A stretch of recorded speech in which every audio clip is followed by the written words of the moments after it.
రాజన్న సిరిసిల్ల జిల్లా బంగాళాఖాతంలో ఏర్పడిన అల్పపీడన ప్రభావంతో గత 2 రోజులుగా వేములవాడ నియోజకవర్గంలో విస్తారంగా వర్షాలు కురుస్తున్నాయి. నియోజకవర్గంలోని అన్ని గ్రామాల్లో చెరువులు కుంటలు నిండాయి.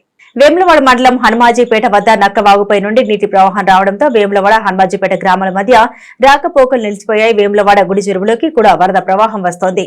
శ్రీరామ్ సాగర్ ప్రాజెక్టు భారీగా వరద నీరు రావడంతో మిడ్ మానేరుకి నీటిని విడుదల చేశారు. 525 క్యూసెక్ల స్వల్ప ఇన్ఫ్లో వస్తుంది. జలాశయం పూర్తి సామర్థ్యం 27.5 టీఎంసీలు కాగా ప్రస్తుతం 5.61 టీఎంసీల నీటి నిల్వ ఉంది.